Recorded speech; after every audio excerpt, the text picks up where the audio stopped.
ಈಗ ಇರಾನ್ ಮತ್ತು ಇಸ್ರೇಲ್ನ ನಡುವಿನ ಯುದ್ಧ ಎಲ್ಲಿಗೆ ಬಂತು? ಹಾಗಾದ್ರೆ ಏನ್ ನಡೀತಾ ಇದೆ? ಇರಾನ್ ಸರ್ವಾಧಿಕಾರಿ ಖಮೇನಿ ಹತ್ಯೆ ವಿಚಾರ ನಿಜವಾಯಿತು ಈಗ ಕಾಲಜ್ಞಾನಿ ರಾಜ ಋಷಿ ಗುರೂಜಿ ಭವಿಷ್ಯ.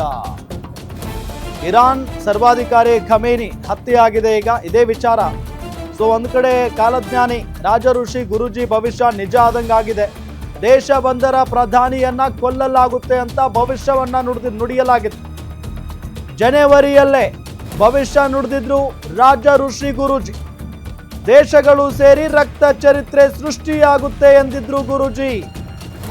ಗುರೂಜಿ ಹೇಳಿದಂತೆ ಇರಾನ್ ಪ್ರಧಾನಿ ಖಮೇನಿಯ ಹತ್ಯೆಯಾಗಿದೆ.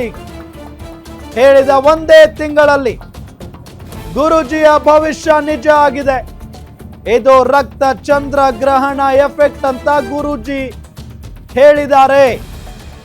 ದೇಶವೊಂದರ ಪ್ರಧಾನಿಯನ್ನ ಕೊಲ್ಲಲಾಗುತ್ತೆ ಅನ್ನೋ ನಿಟ್ಟಿನಲ್ಲಿ ರಾಜ ಋಷಿ ಗುರೂಜಿ ಹೇಳಿದ್ರು, ಭವಿಷ್ಯವನ್ನ ನುಡಿದಿದ್ರು.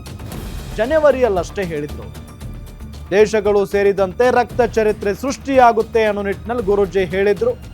ಗುರೂಜಿ ಹೇಳಿದಂತೆ ಇರಾನ್ ಪ್ರಧಾನಿ ಖಮೇನಿಯ ಹತ್ಯೆಯಾಗಿದೆ. ಈಗ ಹೇಳಿದ ಒಂದೇ ತಿಂಗಳಲ್ಲಿ ಗುರೂಜಿ ಭವಿಷ್ಯ ನಿಜ ಆಗಿದೆ.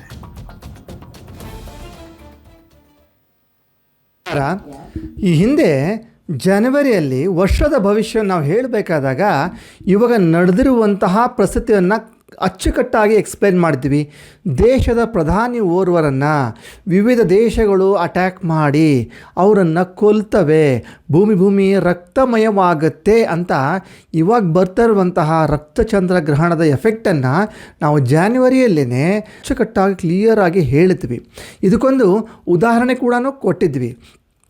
ಯಾವ ಥರ ತಾಳಿಕೋಟೆ ಯುದ್ಧ ನಡೆಯಿತು, ವಿಜಯನಗರ ಸಾಮ್ರಾಜ್ಯದ ಮೇಲೆ ಹೇಗೆ 5 ಜನ ಮೊಘಲರು ಒಂದು ಮೊಘಲ್ ಸಾಮ್ರಾಜ್ಯ ಯುದ್ಧ ಮಾಡ್ತು, ಅಲ್ಲಿ ಒಂದು ವಿಜಯನಗರದ ಸಾಮ್ರಾಜ್ಯದ ಪತನವಾಯಿತು, ಭೂಮಿ ಎಲ್ಲ ರಕ್ತವಾಯಿತು.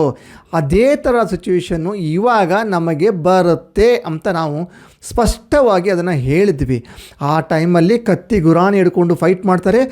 ಈ ಟೈಮಲ್ಲಿ ಇವರು ಒಂದು ದೊಡ್ಡ ಮಿಸೈಲ್ಗಳು ಮತ್ತು ಬಾಂಬ್ಗಳು, ಅಣುಬಾಂಬ್ಗಳು, ದೊಡ್ಡಂತಹ ಆಯುಧಗಳನ್ನು ಮುಖಾಂತರ ಫೈಟ್ ಮಾಡ್ತಾರೆ.